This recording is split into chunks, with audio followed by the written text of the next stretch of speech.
अस्सलामुअलैकुम वरहमतुल्लाहि वबरकातुहू। आज मैं आप लोगों के सामने सूरह यूसुफ का तर्जुमा पढ़ के सुनाऊंगी। उम्मीद है आप सबको पसंद आएंगी। अगर वीडियो पसंद आए तो एक लाइक ज़रूर कर देना। चलिए स्टार्ट करते हैं। बिस्मिल्लाहिर्रहमानिर्रहीम। शुरू अल्लाह के नाम से जो सब पर मेहरबान है, बहुत मेहरबान है। अलिफ लाम रो। ये उस किताब के आयतें हैं जो हक वाजे करने वाले हैं। हमने इसको ऐसा कुरान बनाकर उतारा है जो अरबी ज़बान में है ताकि तुम समझ सको। ए पैगंबर, हमने तुम पर एक कुरान जो वही के ज़रिए भेजा है, उसके ज़रिए हमने तुम्हें एक बेहतरीन वाक़या सुनाते हैं, जबकि तुम इससे पहले इस वाक़या से बिल्कुल बेखबर थे। ये उस वक्त की बात है जब यूसुफ ने अपने वालिद याकूब अलैहिस्सलाम से कहा था कि अब्बा जान, मैंने ख्वाब में गहरा सितारों और सूरज और चाँद को देखा है। मैंने देखा है कि ये सब मुझे सजदा कर रहे हैं। उन्होंने कहा, बेटा, अपना ये ख्वाब अपने भाइयों को ना बताना, कहीं ऐसा ना हो कि वो तुम्हारे लिए कोई साजिशें तैयार करे, क्योंकि शैतान इंसान का खुला दुश्मन है और इसी तरह तुम्हारे परवरदिगार तुम्हें नबूवत के लिए मुंतखब करेगा और तुम्हें तमाम बातों के सच मतलब निकालना सिखाएगा, जिसमें ख्वाबों की ताबीर का इल्म भी दाखिल है, और तुम पर और याकूब के औलाद पर अपने नेमत उसी तरह पूरे करेगा जैसे उसने इससे पहले तुम्हारे माँ बाप और इब्राहीम और इसहाक पर पूरे की थी। यकीनन तुम्हारा परवरदिगार इल्म का भी मालिक है, हिकमत का भी मालिक। हकीकत यह है कि जो लोग तुमसे ये वाक़या पूछ रहे हैं, उनके लिए यूसुफ और उन भाइयों के हालात में बड़ी निशानियां हैं। ये उस वक्त का वाक़या है जब यूसुफ को उन सौतेले भाइयों और आपस में कहा था कि यकीनी तौर पर हमारे वलीद को ज़्यादा मोहब्बत है, हालांकि हम उनके लिए एक मजबूत जट बने हुए हैं। हमें यकीन है कि हमारे वलीद किसी खुली गलत फहमी में मुब्तला है। अब उसका हल ये है कि यूसुफ को कत्ल ही कर डालो, ये उसी किसी और सरजमीनों में फेंक आओ, ताकि तुम्हारे वलीद की सारी तवज्जो खालिस तुम्हारे तरफ हो। जानिए, और ये सब करने के बाद फिर तौबा करके नेक बन जाओ।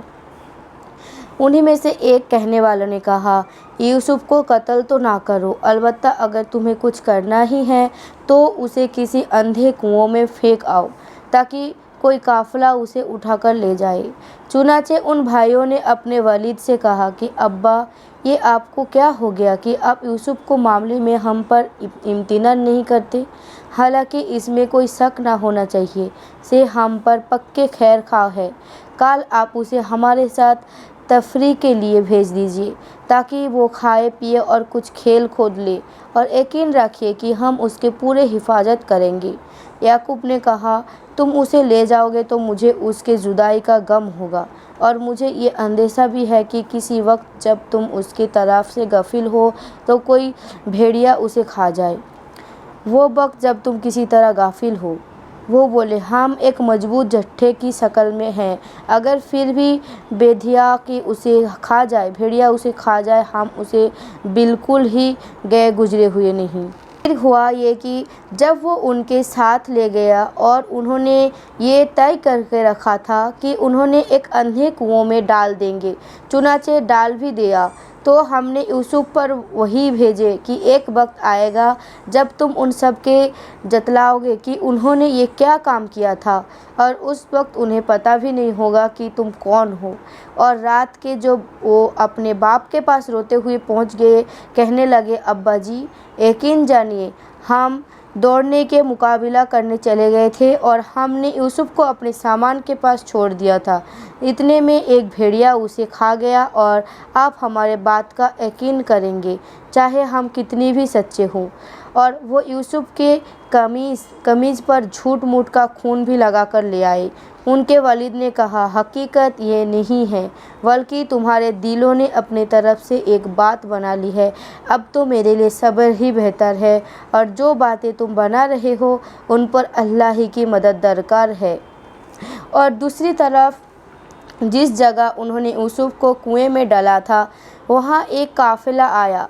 काफिले के लोगों ने एक आदमी पानी के लिए भेजा और उसने अपना डोल कुएं में डाला और वहां यूसुफ को देखा कि पूछकर उठा, लो खुशखबरी सुनो, ये तो एक लड़का है। और काफिले वालों ने उन्होंने एक तिजारत का माल समझकर छुपा लिया और जो कुछ वो कर रहे हैं अल्लाह उसको पूरा पूरा इल्म था।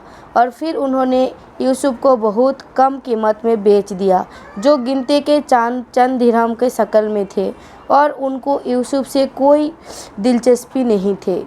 और मिस्र के जिस आदमी ने उन्हें ख़रीदा उसने अपने बीवी से कहा कि इसको इज्जत से रखना, मुझे ऐसा लगता है कि ये हमें फ़ायदा पहुंचाएगा, ये फिर हमें उसे बेटा बना लेंगे। चलिए आज इतना ही, अगले वीडियो में फिर मिलते हैं। अस्सलामु अलैकुम।